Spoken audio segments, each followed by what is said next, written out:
Welcome back. My name is Ray Morris. I'm with Dads for Special Kids, and you're watching the Step 4 video in developing an emergency disaster preparedness plan for individuals and families that live with functional needs. Hopefully you've watched Steps 1, 2, and 3 and got a basic concept of how those work and are in the process of putting your plan together. And now Step 4 is, developing a disaster kit. There's two types of disaster kits. A go kit, which is a quick kit that you grab and you bug out real quick. You don't have any time to grab things. It's just the basic necessities that you would need. Okay. Now, for families and individuals that have a functional need, a go kit's really not that realistic to say. For us and our family, we really don't have a go kit, to be honest. If we had to bug out real quick, for some reason, we could do it, but we're going to be in a heap of trouble down the road. We're going to have a lot of stressors going on, a lot of things we're going to be trying to scramble to get for Zachary and to maintain some type of normalcy in his life and in our life, because working with people with autism, when they're not happy and they're not content and they're stressed, that's going to reflect on the environment that they're in. Okay, and then a disaster kit basically is a kit that enables you to be self-sufficient for 96 hours. Okay, and we'll get more into that. So let's look at a go kit. Stop and think about the basic things that you would need real quickly. That you would have to have. And the plan, also a plan of where you're going to go, what are you going to do, the things that you need to take with you, and also that other people in your support system know where you're going to go, and that you have your basic go kit.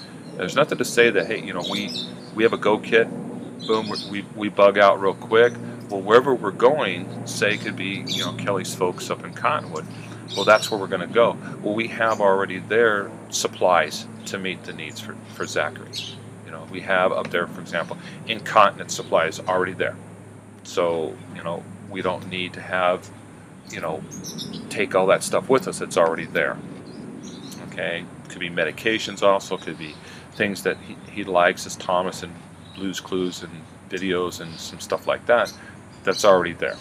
That's great. That makes less things that we would have to carry and take with us. So it would make it easier for us to get out real quick.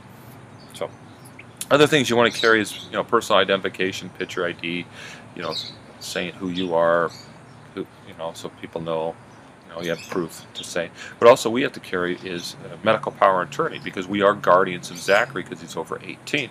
So we have to have some documentation that shows we are his legal guardians. And if we don't have that, then to be truthful, if he does go to the hospital or goes to a doctor, well, they really can't divulge any information to us because he is over 18. He is legally an adult. So we have to be able to show them, hey, we are legal guardians of him. It'd be pretty obvious in a lot of cases with individuals. And in a disaster, there's going to be more leniency with those kind of things. But just you want to have those things to be prepared for. You want to have insurance policies with you, home insurance, stuff like that, to show when you come back to the property, hey, you have your insurance policy, so you can hopefully insurance will pay to help rebuild or take care of what needs to be done.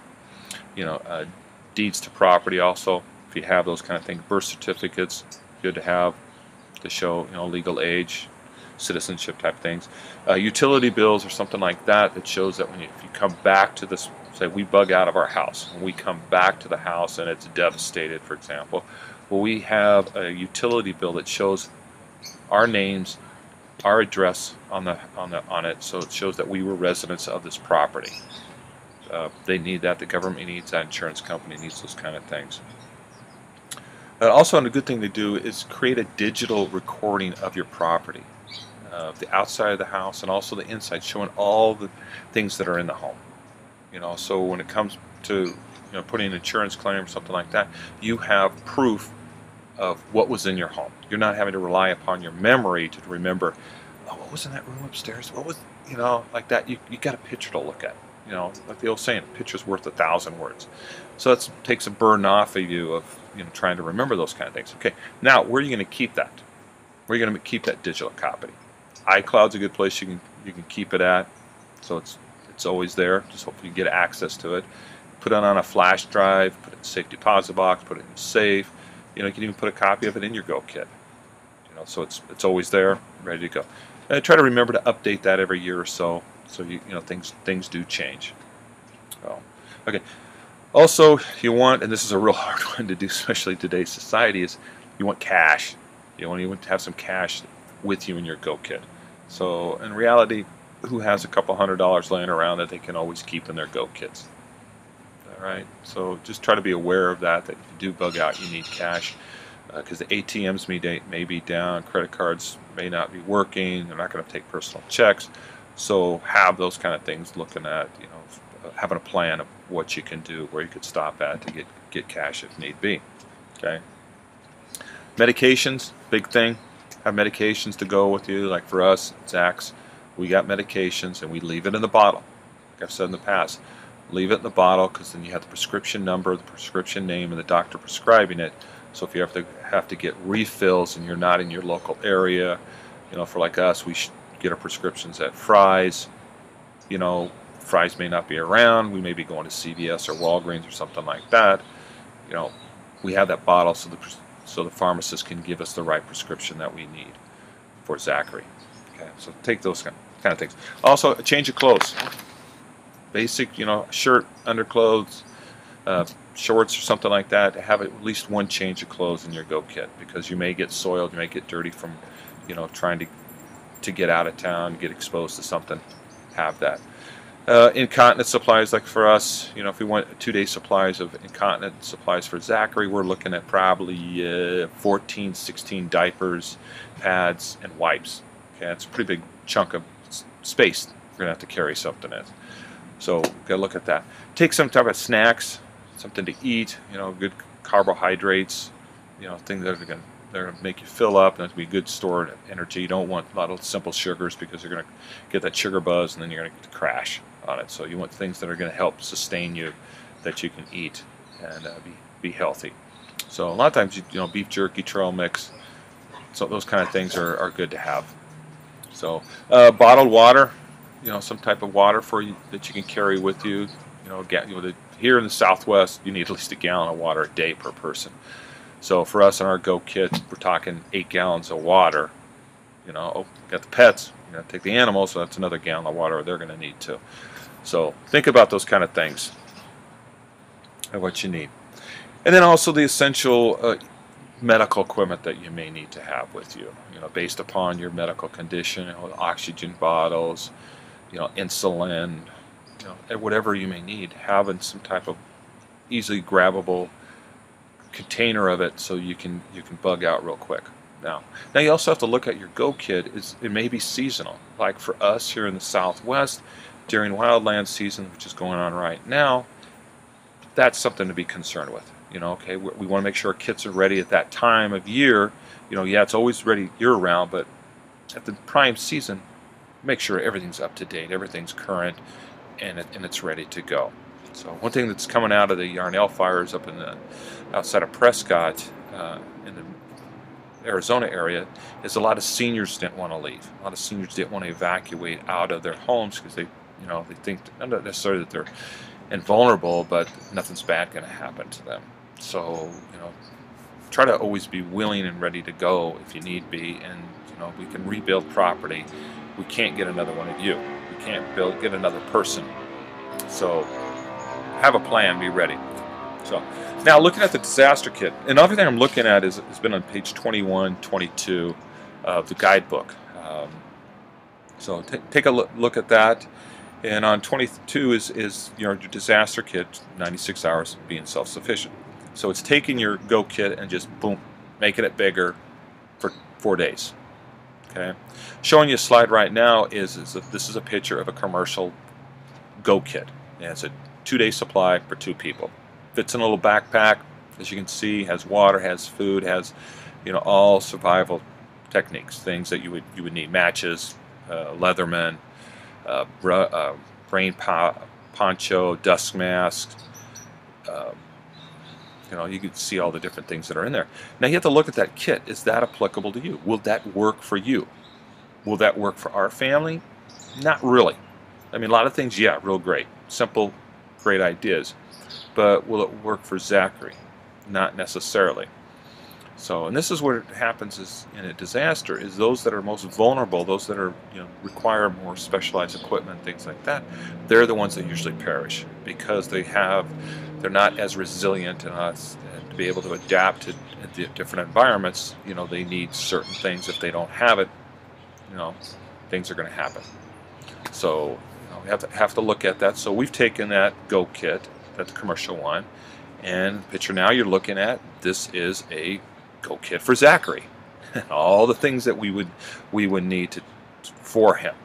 Okay, and this Go kit that you're looking at is more towards a 96-hour ordeal. There's enough things there for him. As you can see, there's loaves of bread. He goes through a loaf of bread a day. That's his staple, peanut butter and jelly. All the incontinence supplies. You got his Thomas the Tank Engine stuff. He got his little stuffed animals that he wants. There's a laptop there for him to be able to watch some shows. How do we recharge the battery with that? We can do it off the car battery if we need to charge it up, or hopefully there is electricity around that we can tap in, plug in, recharge the battery. So those are the kinds of things that you have to look at, and it's looking at each individual person of what they need. Okay. And as on page 23 that you're looking at now, this is just a continuation of things that you need to consider of what you may need. Over-the-counter medications, have a basic first aid kit for your 96-hour disaster kit. Basic tools and supplies that you can repair things. Okay, like if you're bugging out in your car, make sure you have an extra fan belt, water for overheating. You can do basic repairs. Make sure your spare tire is inflated, that it is good. You have that. Okay. Eating utensils, battery hand cranked radios. This is a good thing to have. Is have a battery or hand crank radio so that you can listen to update information. Also, the hand crank flashlights are excellent, because you don't have to worry about batteries. Boom, you crank it a few times, powers it up. And there's one in that a commercial Go kit that we were looking at earlier. If you look at the picture, you can see it in there. So can openers. A whistle. Whistle's good for calling for help, for distress, to get attention. Whistle sound carries a lot further than a human voice screaming for help, and it's less taxing to blow a whistle than to scream for help. Utility knives, great to have. The little Leatherman style. As you look back in the Go kit, the commercial one, there's a great one in there. Multi-purpose. Has a knife, pliers, other little tools that you may need. Okay. And then have some pencil paper to write with, toiletry items that you may need. Toilet paper, great thing. You never know. Toilet paper can be worth a lot of money later on. And then have some little entertainment things that you keep you entertained. Deck of cards. Also, deck of cards is in that commercial bag because you can play card games to help relax and make time pass by. Okay. Now look at the specialized equipment that you're going to need for the individual. We looked at with Zachary under his disaster kit. All the specialized things that he's going to need to help him maintain contentment, happiness, and his little homeostasis to say. Okay. Now let's look at some finer things when it comes to functional needs. Okay, if you wear contacts, have a pair of glasses with you that you can use because contacts they're only going to last for so long. Okay. If you have hearing aids, have extra batteries with you. Okay.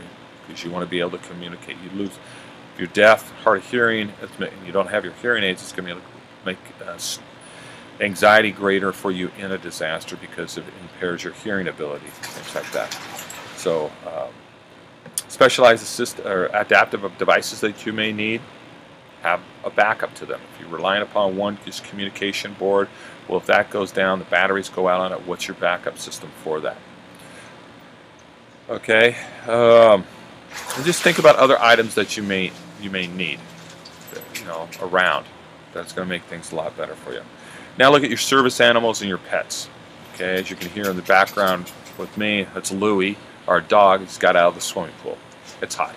Okay, and he loves the pool. So what are things that Louie's going to need? Dog food, toys, things like a leash to help keep them close by so they didn't wander off. Look at those kind of things that you're going to need. So, okay. So that's step 4. That's looking at the items that you need for a go kit, which is basically 2 days quick bug out kit, versus a disaster kit being self-sufficient for 96 hours. It's looking at all those items that you will need for for your family to stay intact and be safe, and you have to look at each individual person. Okay, what I'm going to need is going to be different than my wife Kelly, Zach, Tyler, Lewis, our dog, all those kind of things, all those things that they're going to need. That makes up our disaster kits. Okay, how much space is that going to take? How are you going to transport that stuff? If we had to bug out, where are we going to get all that stuff into what vehicle and get all the people, everybody else in there too? So you have to look at those kind of things, and you don't want to wait for the disaster to hit and all of a sudden be reactionary. Just now taking this little bit of time thinking about it's going to help you if you actually ever do have to bug out. So, but hopefully by then you've taken some steps and have a better idea of what you're going to need. So I just want to thank you again for taking the time, making it through step 4. I got step 5 coming up. And if you have any questions, contact me, Ray Morris at dadsforspecialkids.org. Check out our website. Hopefully that's where you got this from. But just send us some feedback. Let us know how we're doing, what we can do to help you out. And we want to expand. We want to help and reach more families that have a child with special health care needs to keep the family intact. Because that's where it's at. Having a healthy family helps to build a better society. So once again, thanks a lot, and I'll see you later. Bye.